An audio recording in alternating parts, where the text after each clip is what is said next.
writers get this exceptional opportunity to be compelled by their characters to discover new worlds. It is through those characters that writers have the opportunity to explore and travel to new places, perhaps in their minds, but also to then be compelled to do that with their bodies, to travel to different areas of the world, to explore new regions, to explore new skills. They have the rare opportunity to bankrupt themselves while they spend excellent amounts of money while earning the wage that comes due to many who pursue a hobby as a career.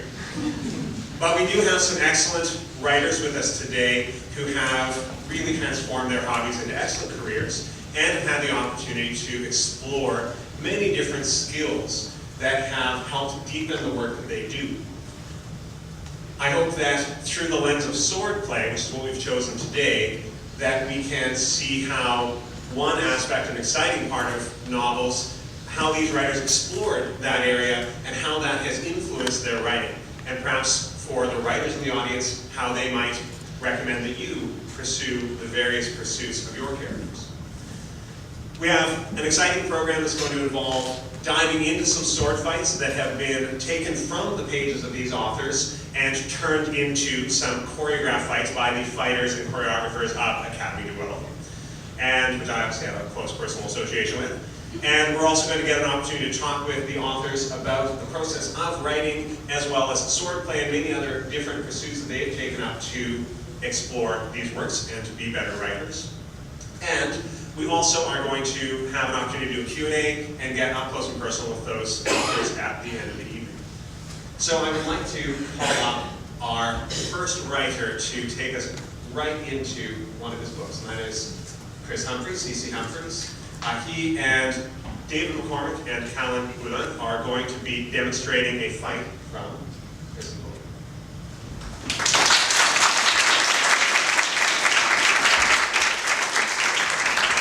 Not quite as tall as David.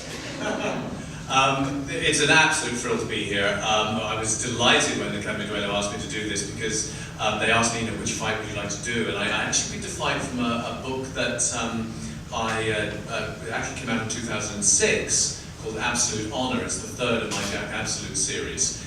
And it's a great opportunity for me to revisit characters I love. That's 9 years ago, and you miss them like your children if they went away for 9 years, So it was great to come back to Jack.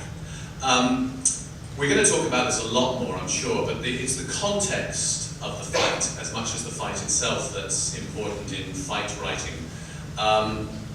A fight scene by itself, just people flashing around with blades, could be entertaining for a bit, but unless it does all the other things you want a scene in any scene in the book to do, advance the plots, develop the characters, heighten the tension, all those other things, it's just a couple of guys with pointy sticks. So just to briefly set the context for the fight I've chosen, Jack Absolute is about 21 years old. This book, really, every book develops a theme. You don't necessarily start with a theme, but it develops a theme. The theme of this book is honor. The book is called Absolute Honor, and men's attitude to it, particularly men's attitude to it, young men's attitude to honor. Jack, in this book, a soldier, a spy, feels his honor has been much compromised by an Irishman called Red Hugh McClune, who'd saved his life at sea in a battle with his best friend for quite a while, but who basically pandered Red Hugh's cousin to Jack in order to achieve his dastardly ends, which was the assassination of the King of England. It didn't happen, by the way. Jack has fought Red Hugh twice. Red Hugh has beaten him twice. He's older, he's wiser, and he's also a left-handed swordsman. And Jack, being a right-hander, has struggled to defeat him. Jack was imprisoned by Red Hugh in Rome, where the Jacobites used to hang out, and Jack spent 6 months in a prison in Rome, a very luxurious prison, where he didn't indulge in wine or women, but he did indulge in swordplay with a left-handed fight master. And he's tracked Red Hugh down in Spain during the 7 Years' War, and he's basically cornered him at the end of this battle. So what we're going to do is, I'm going to read some, and then at a certain point where the fight actually starts, the wonderful fighters, David and Callan, are going to come up and do the fight slowly for us while I read, and then they're going to do it at speed. And you'll see how quick a fight it actually is. He found him exactly where he thought he would be. Two Spanish officers who were standing at the entrance of a tent so large it had to be the commandant's ran as soon as the two Englishmen, Worsley had indeed followed Jack, reined in. Not so the man inside. He sat at the end of a long table with a glass of wine before him. "You know, as soon as I heard that bugle," Red Hugh said, "I thought to myself, that's young Absolute on his way." He nodded. "Was I not right?" Jack drew a pistol out of his coat and turned to Worsley. "My carbine's unlucky, and you'll find another pistol in the roll. Shoot whomever would disturb us, and hold the entrance." Worsley took the gun and looked at the Irishman. "Why don't I just shoot him?" "Keep everyone out," Jack said, "and I will owe you a debt that will be well rewarded." "I like the sound of that," said Worsley. He stepped outside, and as he did, Jack jerked the stays of the tent flaps. They fell, and Jack turned at last to face the enemy who had once been his friend. The silence held for a while, until Jack broke it with a sneeze. "Your health," declared Red Hugh. "That sounds like an evil cold you have there. Or is it a reoccurrence of the grip?" He smiled. "If so, there's mistletoe in my hat brim still, and I'm certain to be a spider about somewhere." "My head's fine, thank you, and we have no time for your cures." "Now there's a pity." The Irishman cocked his head to one side, listened. "Is that because of the furore your lads are causing, or because you have come to kill me?" Jack did not answer. "Ah, the latter. Why, lad?" "You know why." "Would it be honour?" He sighed. "Of course, a young man's obsession. I killed my first man because of it, and I've regretted it ever since. I would not fight for honour now." "What would you fight for?" Red Hugh looked at the canvas roof, shrugged. "For my life, my family, and my cause. And I fight for the same."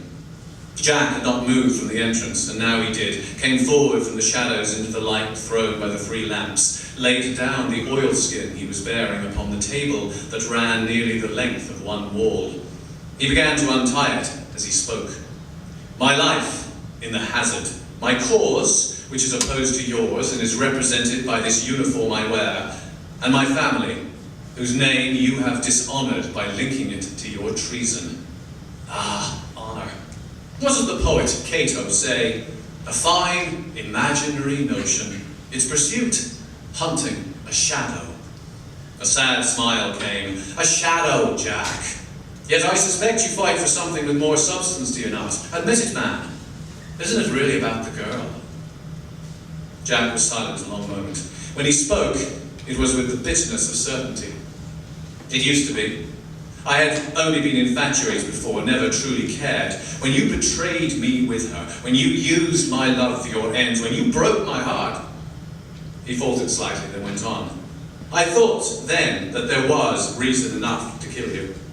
He shook his head. "But I had time to think on it when you left me in that prison. It is about my honour, and there's nothing imaginary about it."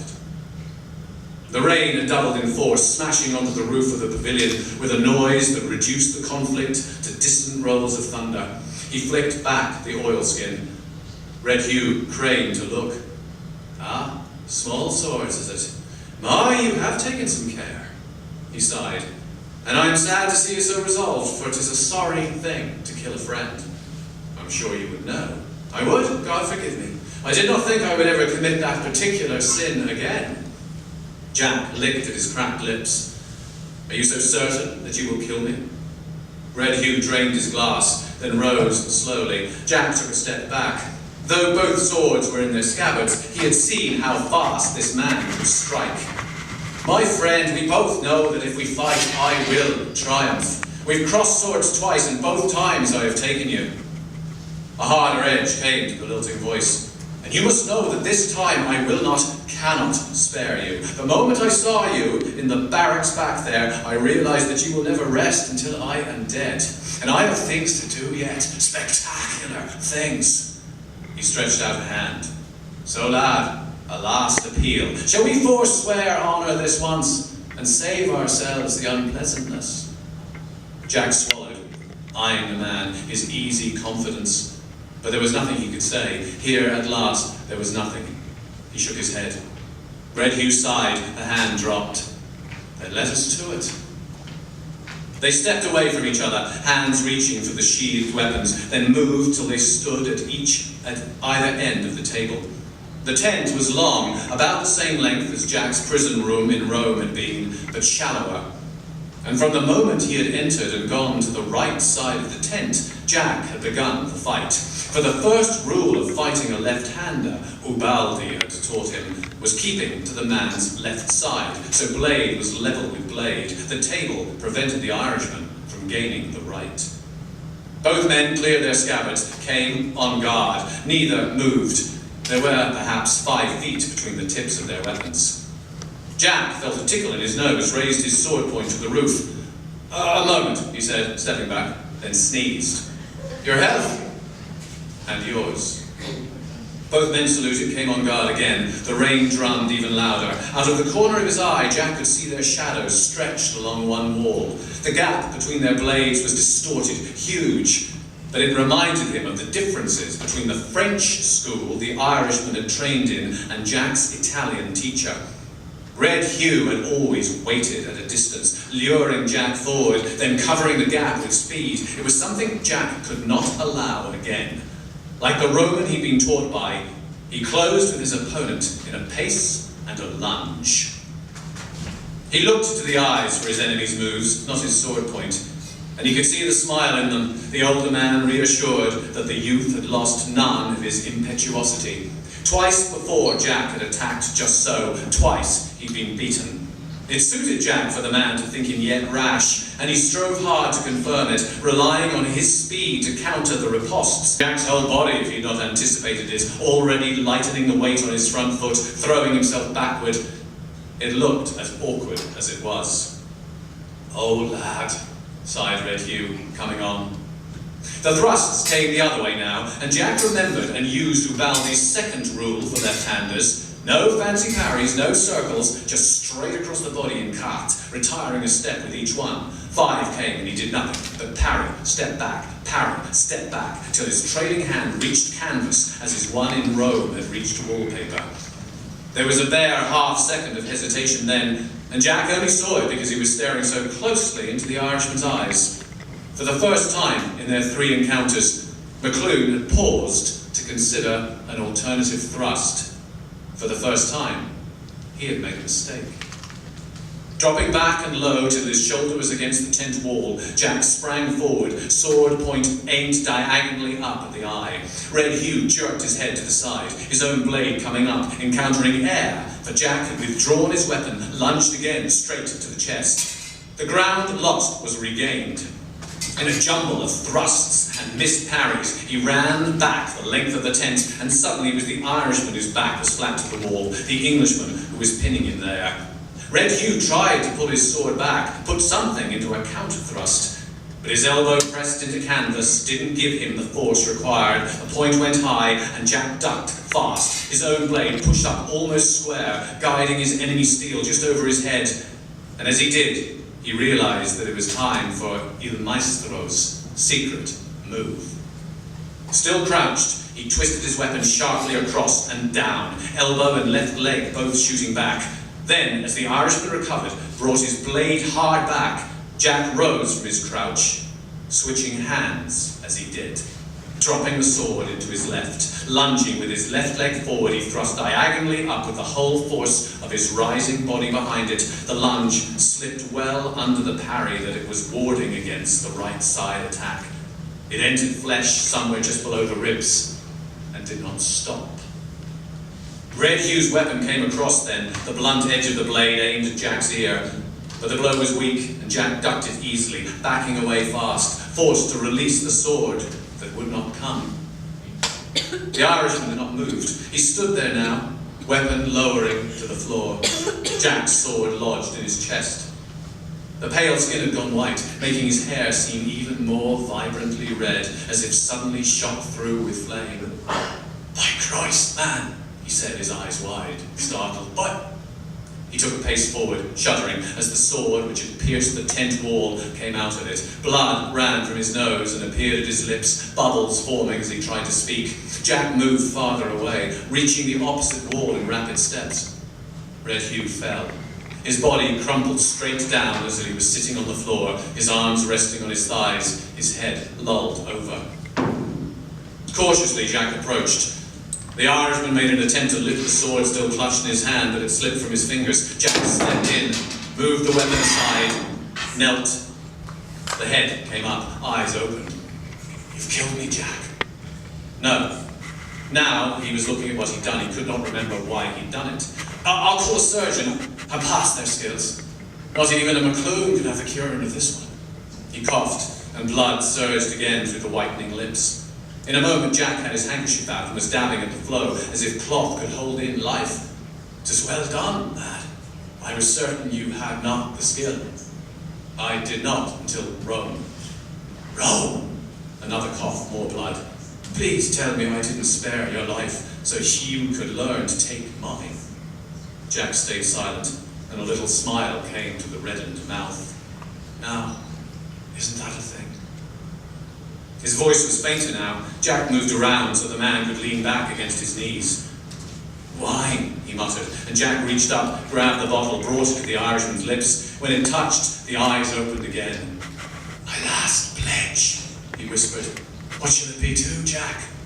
The king across the water?" Jack watched the liquor flow out of the man's mouth, then took a bottle and raised it to his own. He shook his head. "No, Hugh. To you." He drank as a breath came, just one more, an exhalation. Then there were no other sounds save the rain upon the canvas roof, the fall of blood upon the earth. Jack listened to both and, for the longest time, did not move.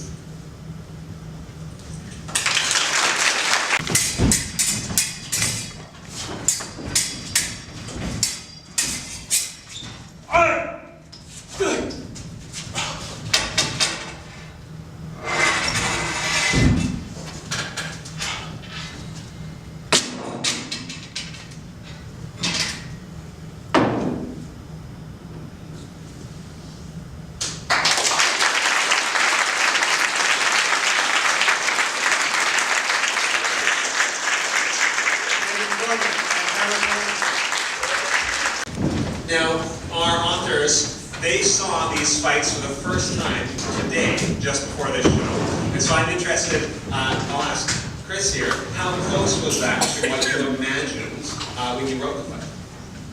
Well, it was really close. I mean, it was amazing to see it. This book was written, books come from all sorts of different, they have different starting points, you know, and this book really started for me with the idea of this fight, which comes at the very end of the book. I'm sorry I've spoiled the book for you, because he dies in the end. So to go back, and I went to an amazing fencing school in London, where I was still living at the time, and learned about how to fight a left-hander, and learned about all sorts of other things in my research. So to see this like this, I mean, I'm amazed how quick it was, and that's exactly right. So it was fantastic seeing it. Great. Well, you might as well stay standing, because you're going to be the first one on our stage. I'm now going to introduce the authors in our panel, who also all have fights that we will see in choreography today. C.C. Humphreys here, who you got to hear from a moment ago. He has been an actor and has performed on the stage of... Still acting now. Still available. He's performed on its West End and Hollywood. He's been in Highlander, which is probably the first place that I saw him. He's been on Coronation Street and has been in Hamlet. He is a playwright, a fight choreographer, and a novelist, as you all know. And he has written many different historical fiction novels. The first that I was introduced to was, in fact, the Jack Absolute series. He's also wrote a book called The French Executioner, which was the runner-up for the Steel Dagger Award for thrillers, as well as Vlad, which is about the Vlad Tepes, who is a famous character, as well as a place called Armageddon, and as you heard, Shakespeare's Rebel, which is being made into a play, or has been made into a play, which I had the pleasure of hearing a reading of last year, and it will be on the stage at Bard on the Beach this year, so I highly recommend everyone check it out. So, thank you for joining us. Thank you.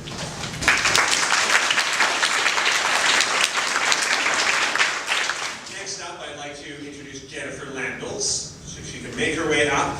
Jennifer is is a writer, an illustrator, and I have gotten to know her as a sword fighter. She came out to our school. She has been riding horses since a very young age, and she also had a fascination with swords, and she decided she wanted to marry those things together, and she wanted to do that more than just in writing. And so she has actually, through her studies, became the head of our mounted combat program. That does mean she gets on the back of horses and swings swords at people, which is immensely cool.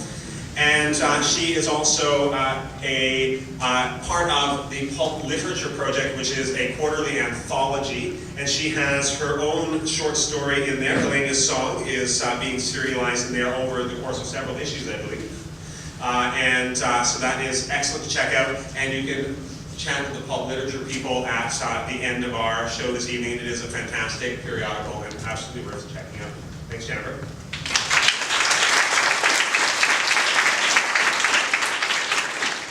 Now, Sebastian de Castel, who I'm going to invite up the stage, is actually somebody who I crossed paths with years and years ago.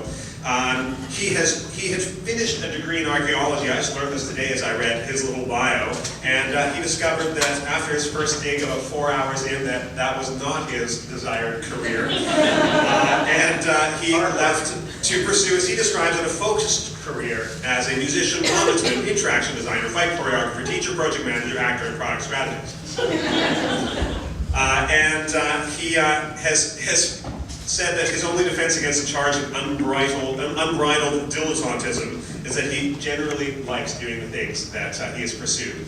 And he is certainly a Renaissance man, which is something I know he wants to be called. So I learned much from reading his bio. But he is an excellent gentleman and has had a series of novels, many forthcoming now. His first book, Traitor's Blade, came out last year. And the sequel to that, in the Greatcoats series, we're getting some special static, in the Greatcoats series is called The Knights of Shadow, and that's coming out this year, correct? Excellent. Welcome, Sebastian.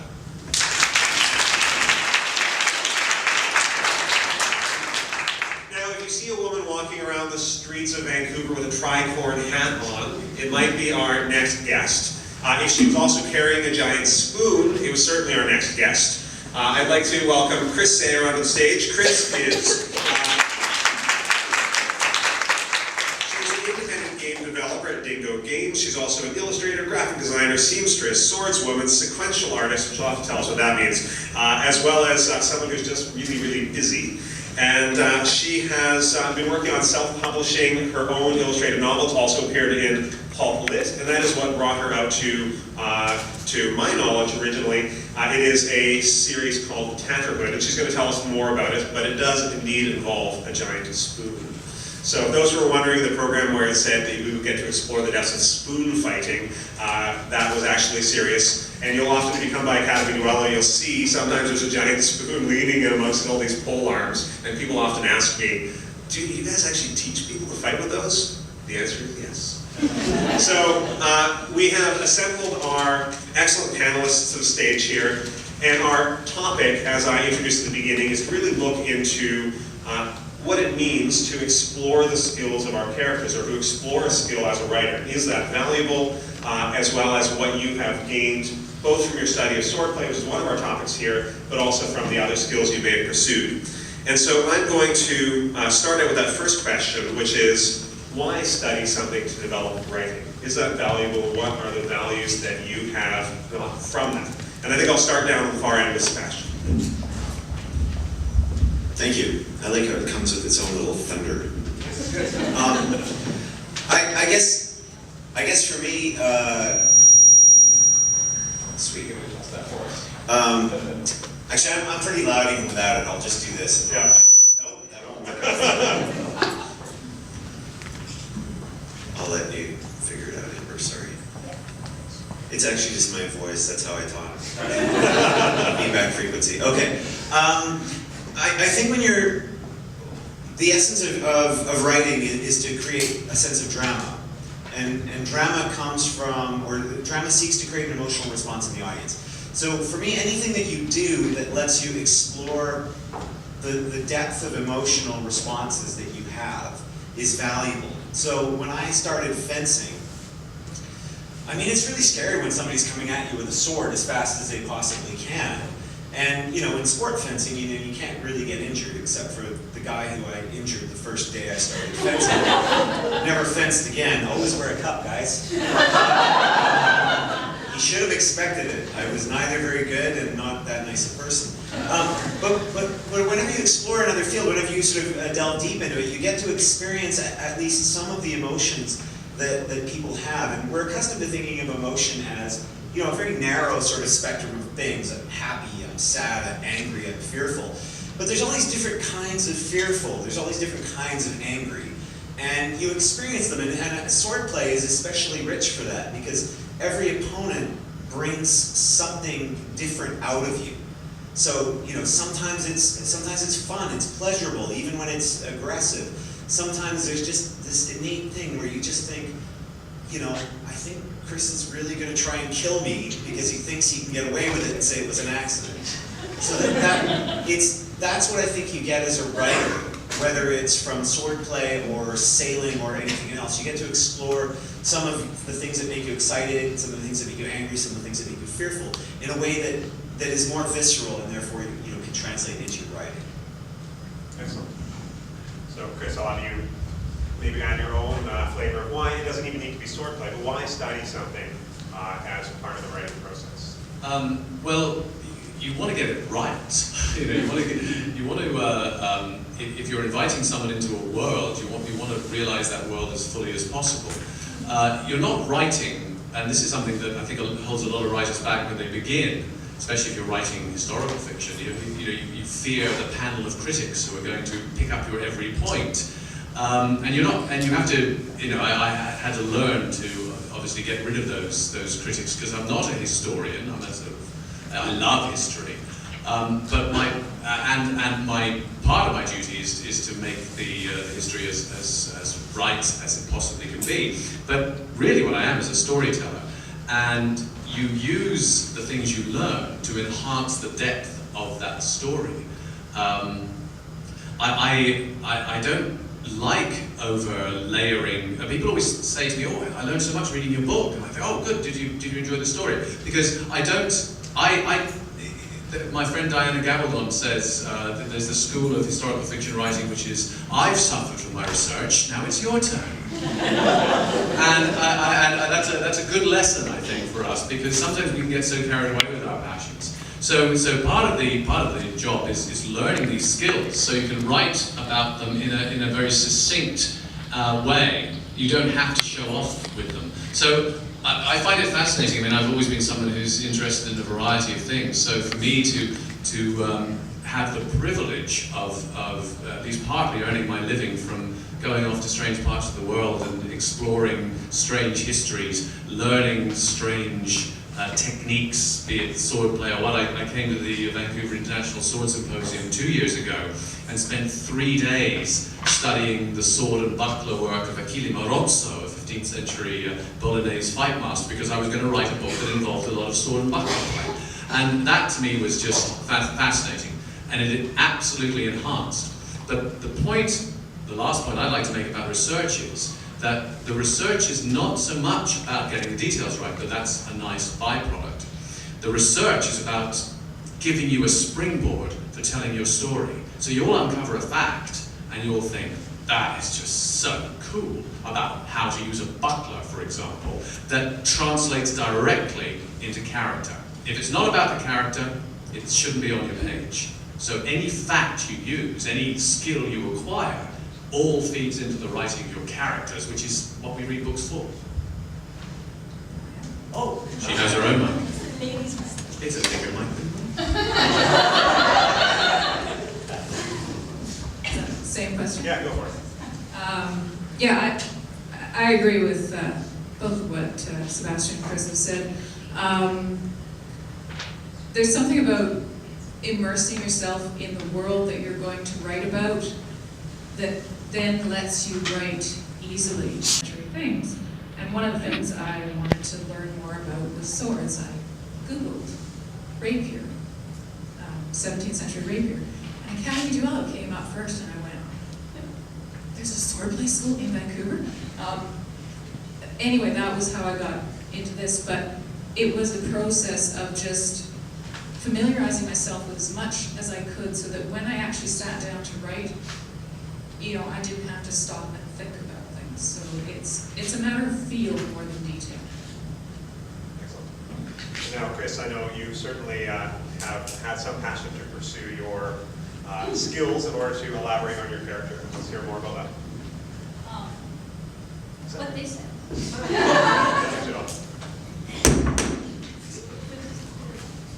Yeah. Okay. Yes, we're good. Okay. What they said, yeah. So why no, did you? Yeah, go ahead. As a sequential artist, or that's a fancy way of saying I make comic books, I not only have to write fights, I then have to illustrate them. It's quite a complex task because you have to make sure you get it right. Looking at other graphic novels, you notice something is off. It's just guys who are swinging things, like their bodies are going ahead of their swords, or just impaling themselves on the other guy's weapons. Like there's some, like it's entertaining, but it's not fulfilling, I would say. And so I had this vision in my mind of making this story, but I had no idea of where to start at all. Like I had no martial arts experience. And one day I was at a convention, and there was a booth for Academy Duella there. And I thought, oh, these guys might be able to actually help me learn something so I can portray it accurately. So I walked up to the booth, and I said, do you do private lessons for unique weapons? And they said, yes, 1 minute. And they brought Devin forward and said, hello, I've heard of your school, your sword fighting school, you fight with swords. I may have mumbled something about swords being like knives. And then I said, I'm also aware that you train with other weapons, sword and shield, rapier, trident, which is like a fork. So, could you teach me how to fight with a giant wooden spoon? And he happily said yes, and the rest of the history from there, I walked in a few weeks later with a giant wooden spoon, and very curious, what were you expecting? I suppose I was expecting a giant wooden spoon. Lived up to its billing. The main problem for me, was touching on what everyone else has said, was that my main character fights with a giant wooden spoon. How do you portray her fighting someone without it always defaulting to a comical scenario? You want to escape from that stereotype of, using the frying pan for comic relief. I wanted to treat it as a serious weapon, so I needed to learn how to fight with it. And that's what I did. Excellent. So I'm going to start with you there. How has, so when you actually stepped into learning how to do spoon play in this case, how did it affect your illustrating and your writing? What did that do to move that forward? I went from thinking, okay, I'm just going to have her swing her head, or swing her spoon around her head and just pummel the guys to the ground and hope it's all over, and it's just about the idea that there's this giant wooden spoon and you'll automatically defeat who you fight against. It went from beyond that to looking at the intent of the characters who are fighting. You're fighting against people who are bigger than you, who have more experience than you, either playing off of one another. So it wasn't just about this idea that, yeah, she's a good fighter, she'll win. You had to think beyond that. You had to, what we do at Academy Duella is play building, in which you'll fight sort of step by step, like you were seeing beforehand, the first demo. And having that, through that experience, that allowed me to write and draw scene by scene fights, which I otherwise wouldn't have thought to do. Because in comics, when I would look at the fight scenes, it wasn't how I wanted to represent all of my battles that took place. So it was actually by studying a lot of the manuscripts that Duella uses, like Fiore, Capo Ferro. If you're looking at the plates and how people have been drawn sword fighting, I was able to get inspiration from that, and then by actually sword fighting. So the question is, how has studying an art like swordplay affected how you write fights, or develop that further, or maybe even changed your expectations that you had originally? First of all, I just want to say that the day Chris walked into Duella with the spoon was awesome. I remember that. I kind of collapsed on the floor because I was exhausted from building the spoon. Jen came over and I think she was asking Devin. But back to sword fighting and writing.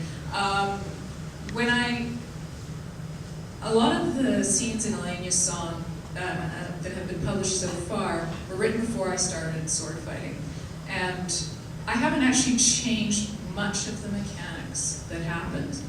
But what it has added, what I have changed is the sensation of fighting. So the feel of it, how the reverberation goes down your arm when you get parried really strongly, the weight of the sword, whether the sword is a nice light, fast sword or a heavier sword, and also a sense of measure.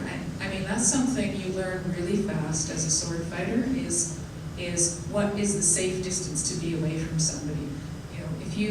If you walk into somebody who's holding a sword at your face, it's going to be through the other side of your face. And a lot of that doesn't necessarily translate in writing or in comic books. I'm a comics aficionado, so I know what Chris is talking about the awful fight scenes in a lot of comic books. But the sense of measure and peril of being close to somebody with a sword, of getting inside the point, so that you're actually past the dangerous part of the sword and into the less dangerous part of the sword, but where you may end up in danger of palms and fists and things like that.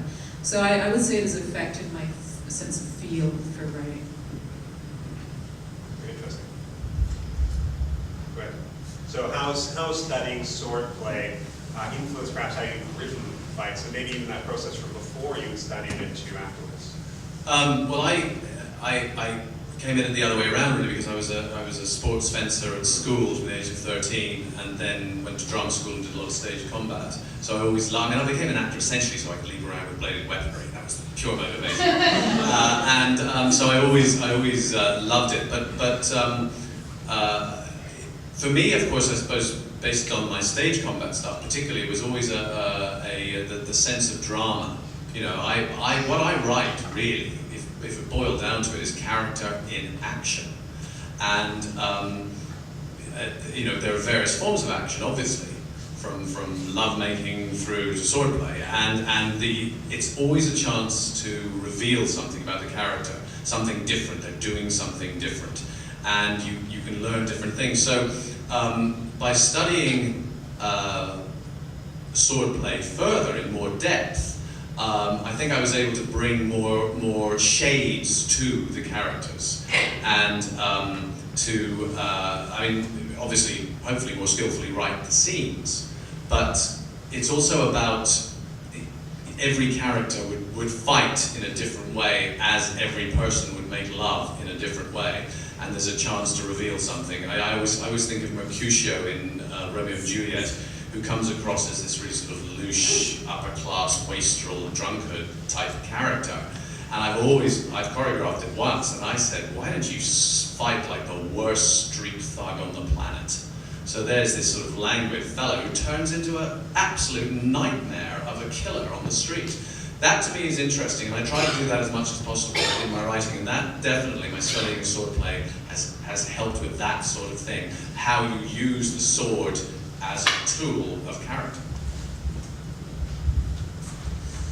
I guess for me it started when I got my 3rd-degree black belt with giant spoon fighting. I think, so what's interesting for me about swordplay is that some of you in this room probably have fought with swords before, some of you may have never fought with swords before, but there's a kind of combination that if you figured it out, if you knew what it was, you could take on any other person in this room. So everyone has a weakness, everybody has a style, everybody has a way of doing it. And there's this kind of puzzle-solving aspect to a great sword fight. And so for me, when I'm writing, so what I draw from it in my own writing is that it almost becomes like a little mini mystery story as each fight unfolds. Because if you just write about one character who's a fantastic sword fighter against another character who's not, or whatever, if it's just a linear measurement of how strong someone is or how fast someone is, it's not that interesting. But if it's actually one character trying to solve the puzzle of another character, and what will unlock their weakness so that they can exploit it, then for me as a writer, that becomes interesting to write, and as a reader, it becomes something I'm interested in reading about. And so that tends to be the case, as you'll find out later, Falkio in Trader's Blade is remarkably didactic. He's prone to, explaining every single thing he's about to do, because that's kind of what the fight's about. It's the fight as a puzzle, where you're trying to decode what's going on.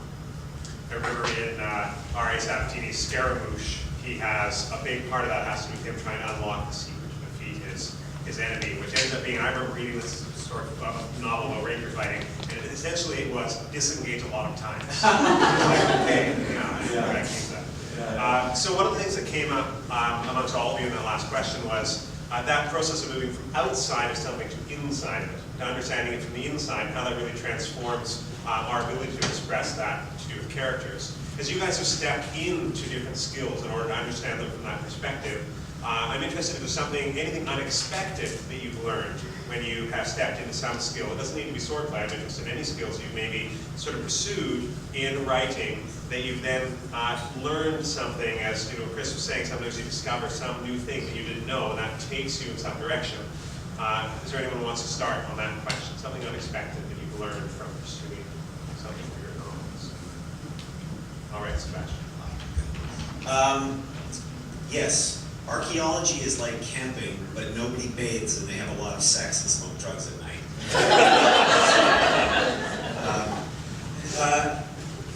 So I think probably a lot of us have worked in a lot of different fields. So it's the notion that people have these really fascinating internal cultures into all of these places. Duello is it's kind of a Capo Ferro place. There's probably Academy Duel teaches lots of different styles, but sorry? I would say for those who are not fencers, that's a sword fighting master from history, not just from the Princess Crown. I see you're using Capo Ferro. Yes. But there's other schools where there's different attitudes. When I studied sport fencing, there's three major sport fencing weapons. The foil, which is the one you first learn with, which has a lot of rules. The epee, which is the good one, because you can just hit anybody anywhere. The saber, which is a bit like fly fishing, because it's deadly and people like women each other. So, A duel will be announced. I'm a saber guy. There's nothing wrong with saber. I just think you should try fencing.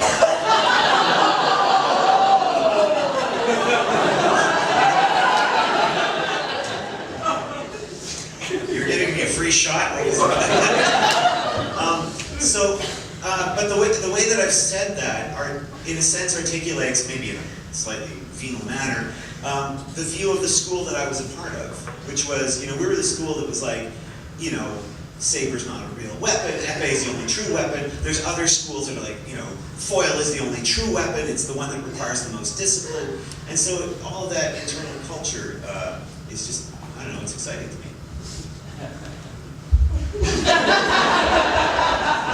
All I really want to say from this is that I wish I'd become an archaeologist. That's my life there. Well, we'd have made some. We'd have had some. Oh gosh, there's so many things. It's such a privilege to do what I do because I get to explore all this stuff and learn a lot. It's fortunate for me that I have very little memory. I have a memory that I can remember a lot of stuff about a little thing, and I don't know lots about other stuff. But I can retain something for the duration of when I'm writing for it, and then I sweep that away and write the next book.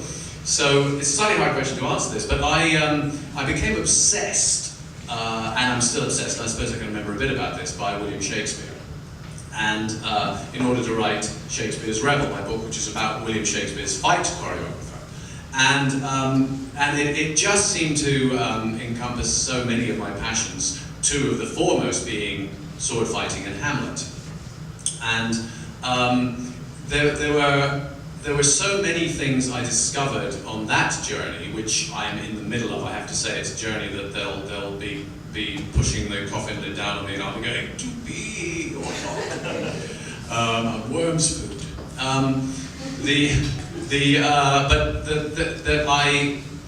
That was, because it was so relatively recent, that's the stuff that obsesses me.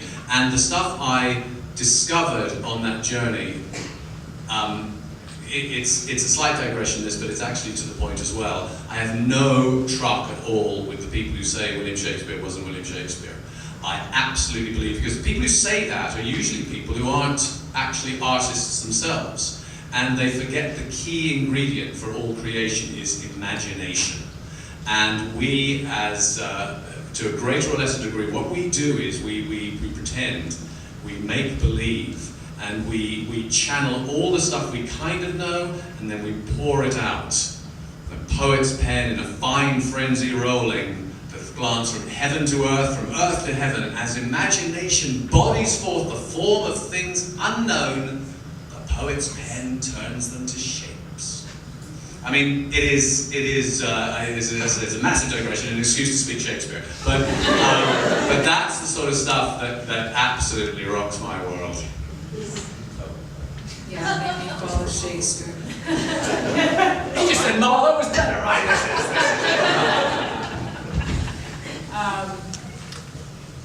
One of the things I found, like Sebastian, I've done many jobs, had many passions over my life, is the crossover between them, which is really useful when you're a writer. Because, you know, one of the things you learn about writing when you're in grade school is what is a metaphor or a simile. It's comparing something to something else. And the more you immerse yourself in different things, the more you find these similarities.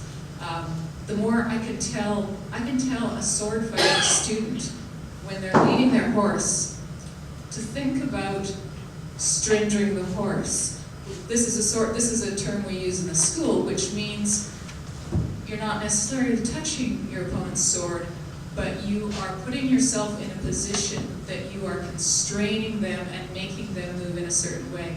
And I can use that. I also came up with a wonderful analogy that I'm really proud of using a half halt like a clutch in the car, which only works when people know how to drive a standard, but alas. But that's what I find, you know, the more things you explore, the more commonalities you find, and that gives you all sorts of wealth for comparison. It gives you richer language. It gives you more ways to look at things. And you also find out that, you know, even through all this, people are all the same. You know, they're regardless of the era, regardless of the situation, we have the same reactions we have, and we can use that in any situation.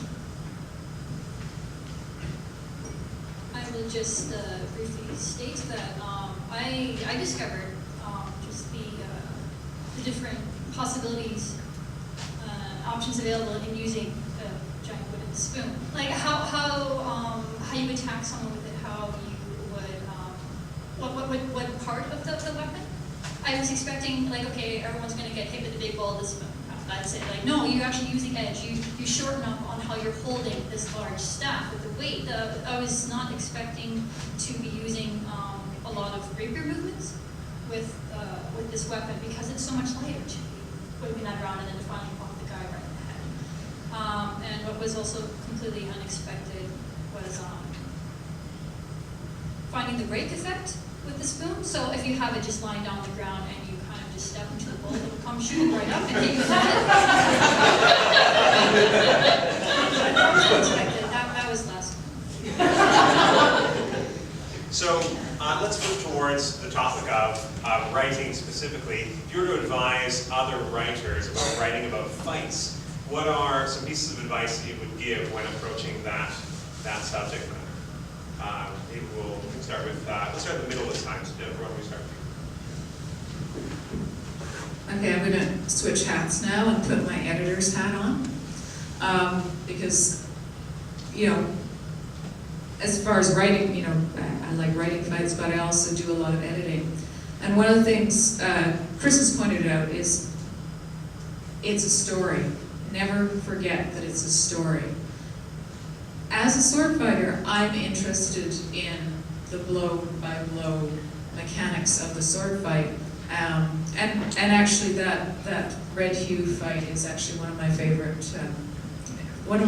written fights, just because it works mechanically. And even when I read it, I had just started at Academy Duello and I could play it back in my head and think, okay, I don't know small sword, but I can see this. But it works as a story, and that's the most important thing. The vast majority of your public are going to get lost in technical terms and guards and things like that.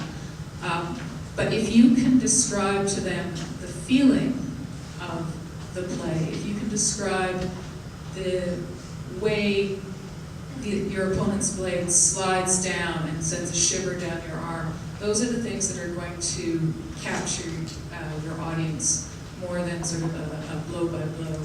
You know, he went into Seconda and disengaged around it. You know, everybody except those of us who studied are going to be left cold with that. Chris? Yeah, I mean, it's what I talked before about was character in action. The other thing is character in peril. You build up your characters and then take them into peril. And there's few things more perilous than close combat with sword, either in battle, which I've done a number of. I usually try to run it by my wife, because my wife is not at all interested in battle or sword play. But if I've invested enough in the characters, and if she is then invested in them, then she will dutifully read the whole battle or the fight or whatever. That's to me is the key. It's character. And yes, the sword play is interesting. You don't want, remember I mentioned that panel of critics before, you don't want the Devon Bormans of the world to throw the book into the corner saying, this man knows nothing about swords, which he's never done, I don't think. So, I'm imagining a pile of books in the corner of my house. Yeah. But so you want to write it so well enough so you're not going to embarrass yourself in sword company, and I've always felt a bit sort of like an amateur in the very professional house that is Academy Duelo. But ultimately, yes, Jen's right. The majority of the readers they want to be swept along by character in peril, and so you do the. I mean, I have to say I've changed in this.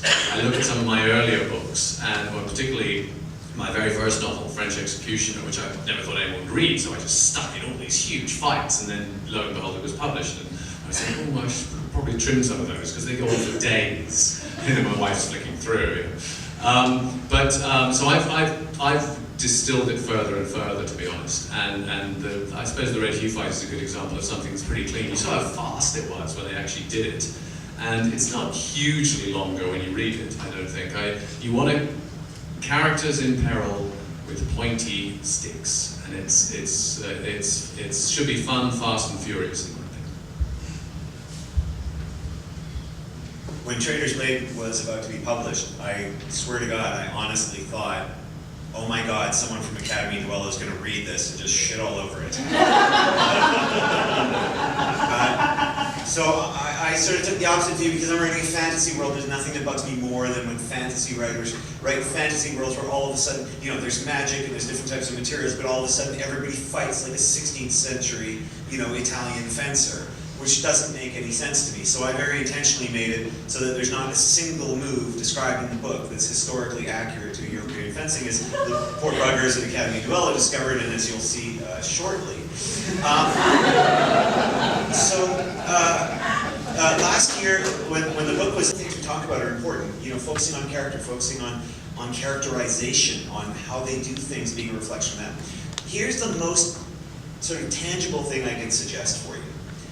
And you can try and do it in your head right now, and then when you go home tonight, write a fight scene, and then put it online and see how it goes.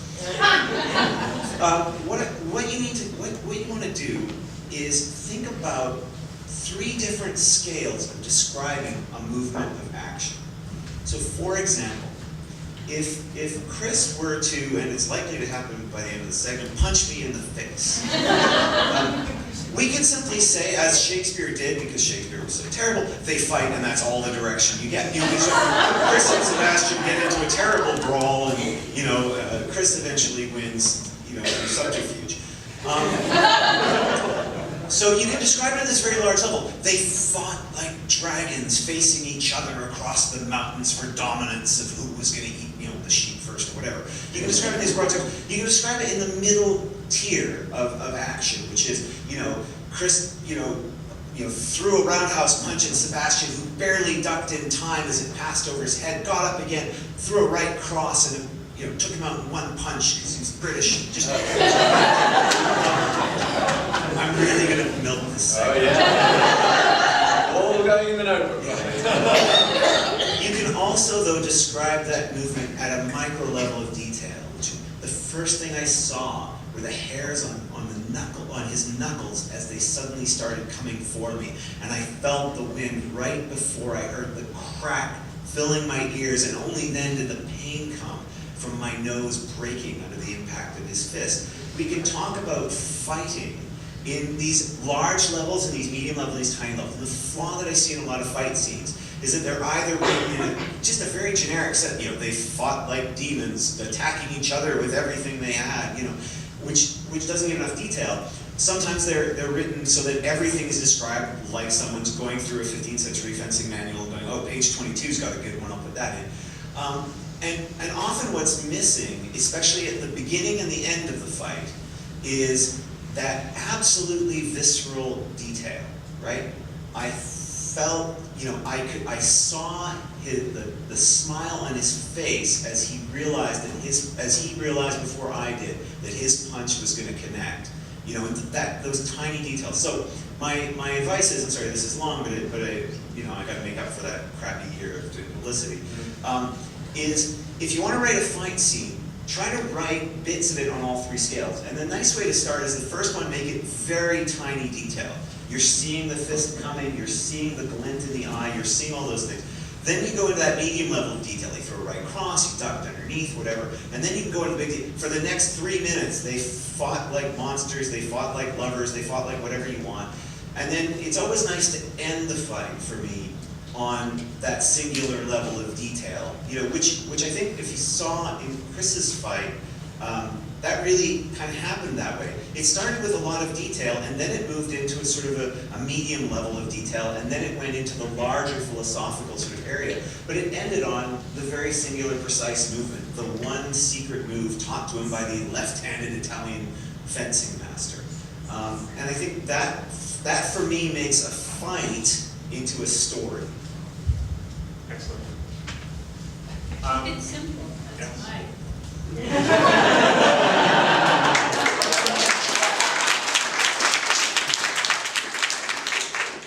Keep it simple and know your audience. So that means when I finish drawing my pages, I can show them to my mom and have her tell me what happened. So we're going to move to our next stage of the evening, which is we're going to see some more fights. So Sebastian, you're going to be up next. We're going to clear the stage. So I'll have you guys step off for a moment. We'll have our stage hands come out and clear the stage. Give them a round of applause.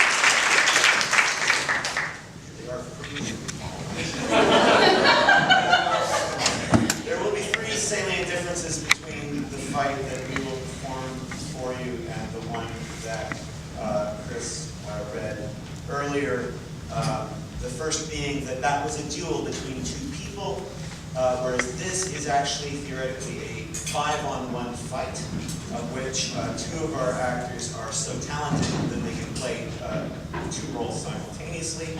The second salient difference being Chris writes from a very historically accurate perspective, whereas, as I mentioned before, I write fantasy, and so everything is has to be sort of created fresh, or at least I don't have to get any details correct. And the third, I don't have a British accent, so that knocks off 20% right there. Just before they come up, so Traitor's Blade is a swashbuckling fantasy novel. It's the first in a 4-book series that's about an order of traveling judges called the Greatcoats. And they're called the Greatcoats because of the long leather coats that they wear that double as armor, because this is set in a country that's so corrupt that often the only way for these judges to enforce a verdict is by fighting a duel.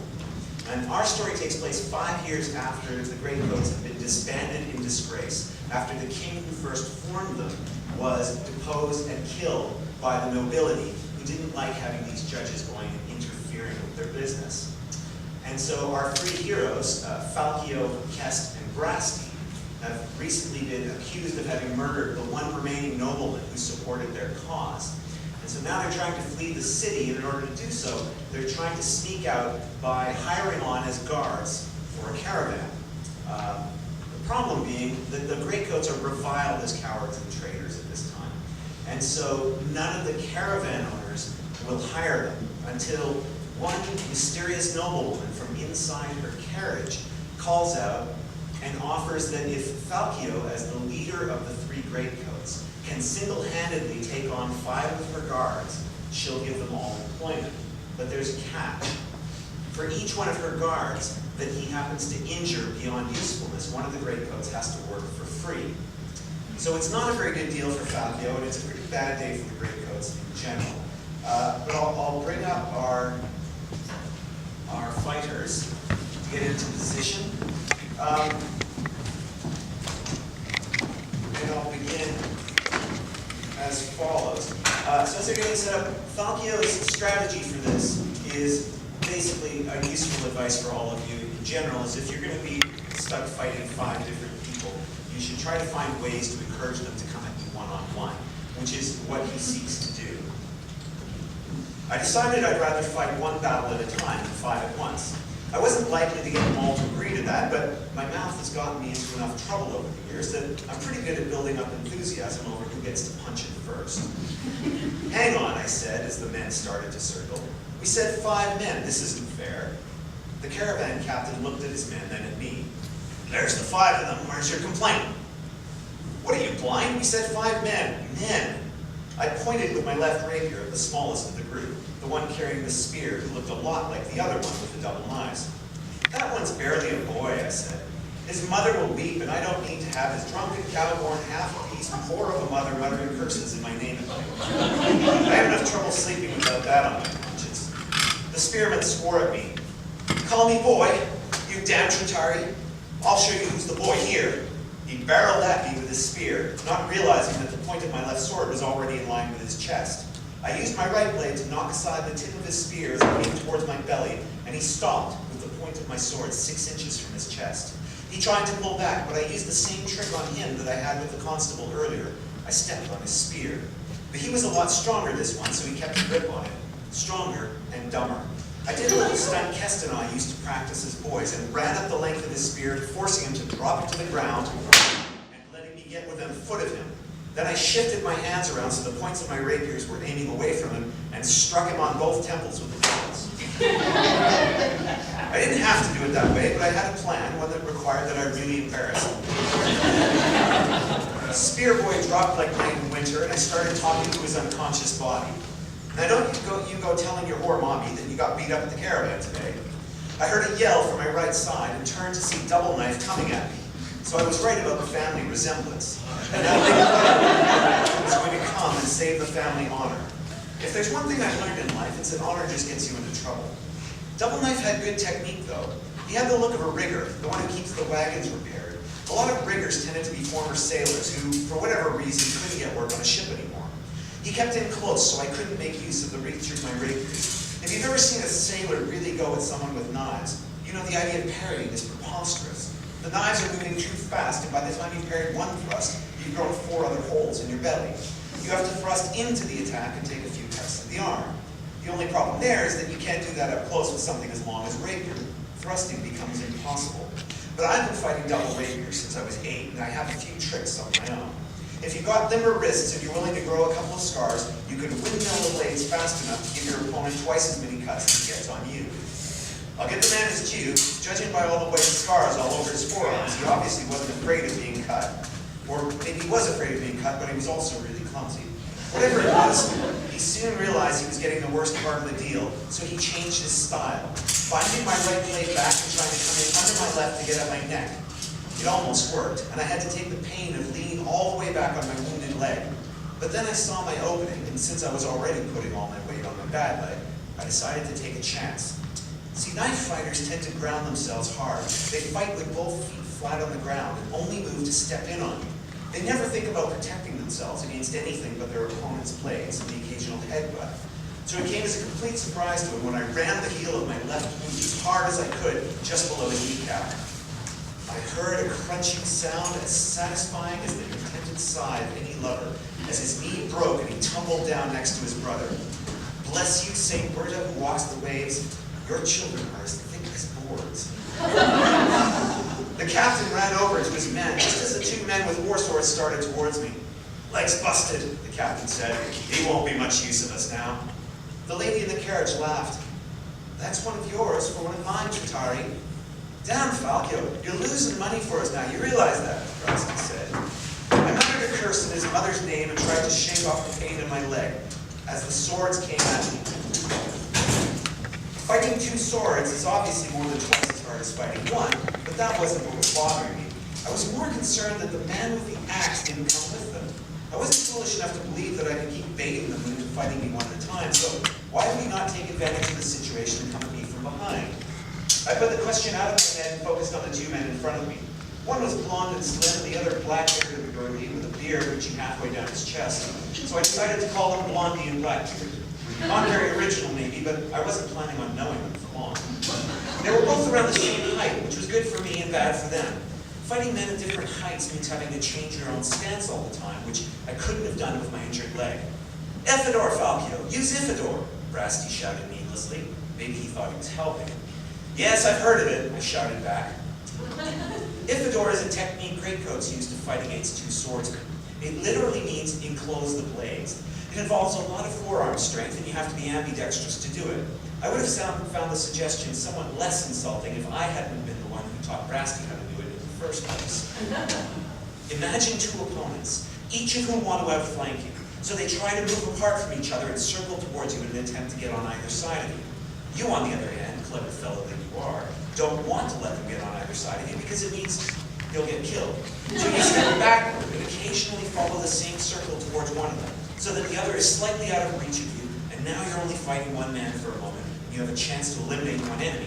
Your opponents, on the other hand, bright people that they are, want you to do this, so they keep adjusting their footing to keep you equal distance from them, creating an arrowhead position with you at the point and them at the size of the triangle.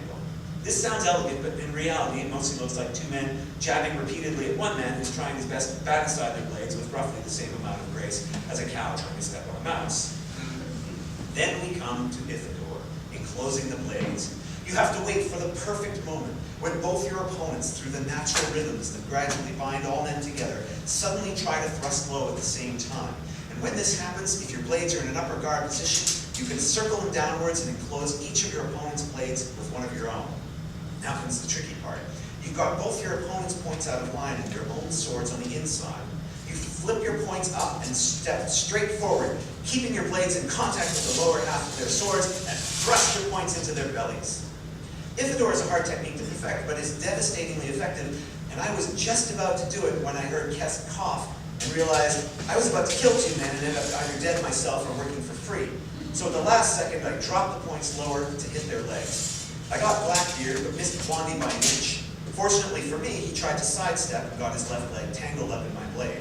I pulled it hard and fast across his inner thigh and heard a collective gasp from the men in the crowd as I scored a wicked cut just below his nether region.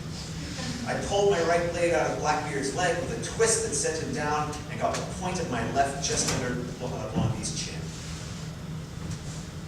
There was a sweet moment of silence when all I could hear was my own breathing. Then I heard someone clapping. Blondie backed away, and I saw that the applause was coming from the Axeman. He was smiling. He must have been 6.5 feet tall, and he looked about twice as strong as me. I was already tired, and my right leg was ready to give out. The Axeman stopped clapping and started putting on armor. I swore a curse in his name. This man knew what he was doing. He had watched my style, and he had seen that my right leg was wounded. He could tell I was tired, and he knew that rapiers weren't much good against plate armor. The only way to stop an armored opponent was to get your point up between one of the plates, and even then, you'd have a tough time getting through the chainmail undershirt. Rapiers are dueling weapons, not war weapons, and he knew it. That's why he was smiling. The real question was, why was I smiling? To find out, you have to read the book.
close is that to what you imagined, or did you imagine it in that same way?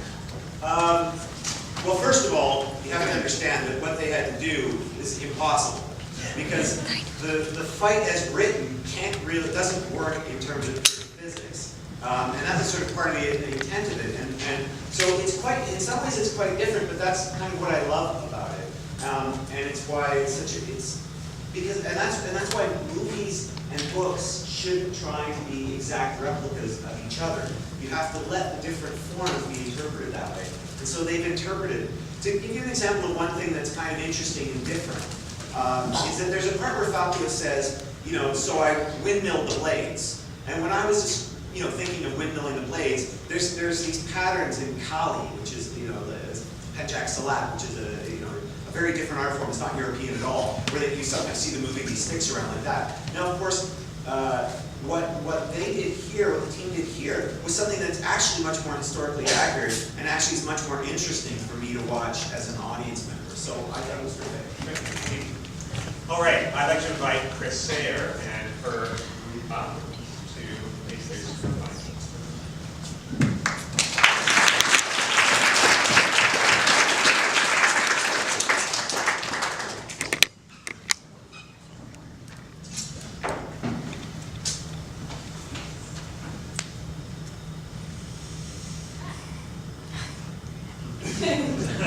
So my graphic novel is based on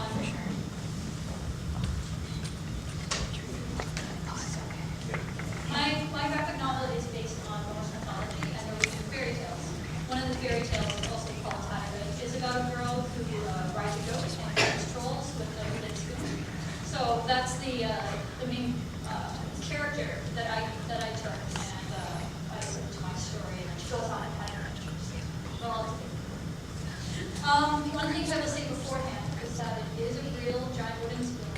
These are real people who are fighting. I like both of those things. I like the people a lot more than I like the spoon.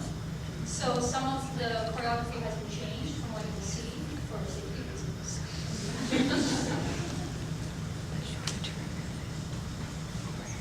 England, 1001, Common Era. Our heroine is sleeping in the forest after a long and expensive journey. She's on her way home after visiting her parents in Iceland. Some might think it's foolish for a Dane to be traveling alone through Anglo-Saxon lands, but Tadhood isn't worried. She is a contract to kill the rarely seen but highly dangerous, fantastical creatures of the realm. So as long as she is employed by the English, the only thing she is concerned with is getting in a few solid hours of sleep. Ah! What? Troll? Hey, get back here! My shoulder. Where did you run off to, you stinking troll? Oh, you're hunting down that troll, yeah? He just ran by. He went that way. Normally I would have been out gone after him myself, but it looks like you have things under control. Otherwise, I'd be right behind you. Yeah, they went that way. Shouldn't be too far ahead. Witch! Whoa! Sword flies out towards Tatterhood's shoulders when, instead of passing by her, the second soldier turns and delivers a diagonal cut. In a split second, Tatterhood shifts her spoon over to the side to intercept the blow. Immediately following the first, the second cut is delivered, aiming to cleave down on Tatterhood's head, but it is too blocked by her spoon as she raises it above her head, crouching down as she does so. Crouching further still, she shifts the spoon to the side, displacing the soldier's sword, and thrusts the butt of the oversized cutlery into her attacker's chest, taking him off balance. And for her final move, Tatterhood brings down the bowl of her spoon in one fell swoop, but the soldier has recovered himself and steps just out of pressure. Calm down, crazy Anglo-Saxon. Witch! I'm not a witch, yeah? Just go back. Witch! Go back to chasing that stupid troll. He's Edward, the witch! That troll will give you far less trouble than me. You stay here and call me witch again. I promise you that. We've lost the troll. That doesn't matter. We have the witch. Look, fellas. Dame Serdig ordered her killed. The first soldier, upon hearing the calls of his companion, has returned. finding Tadwit standing on guard with a spoon by her shoulder. Surdic, but I know him! Her words are cut off as both soldiers suddenly drive towards her. As their swords reach out, she swings on her spoon. With a horizontal swing, she hits the sword out of one man's hand and bashes it into the shoulder of the other.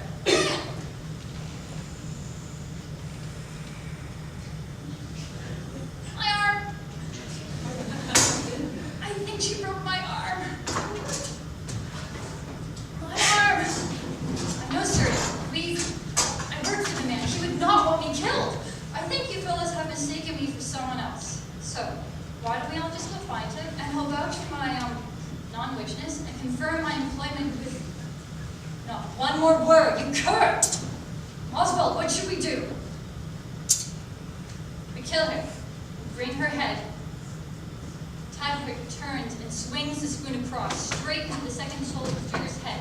As she drops her initial guard, the other man charges her, sword in front. The second soldier drops to the floor. She continues with her spoon's momentum and brings it back around her head, knocking the sword out of the other man's head. Still falling to the spoon's movement, she steps around, spoon swinging out ahead of her and crashes into the jaw of the only standing soldier. For good measure, Tadwit slides the spoon in her hands and lunges out, thrusting the bowl straight into his head. She charges at the man that she kills.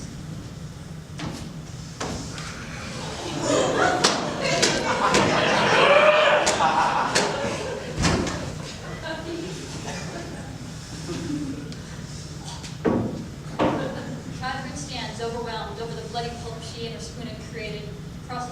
Across the forest floor, she hears the cries of the other man, goes towards him with her dagger drawn. What did Surdic say to you? Why did he send you? Answer me! With a single motion, Tadwit slices his throat.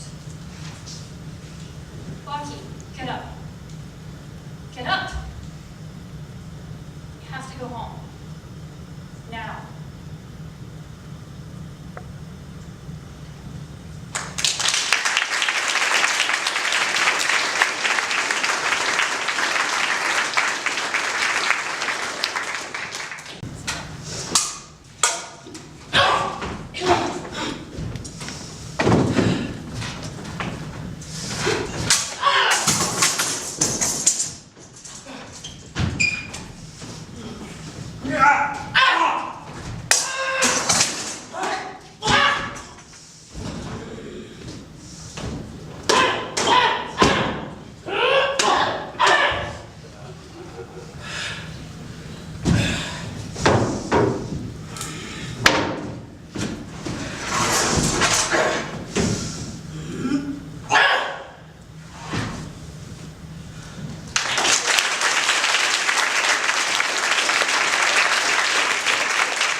seeing the silhouette movements and completion of action, which is something we don't actually get to see in a lot of different graphic novels.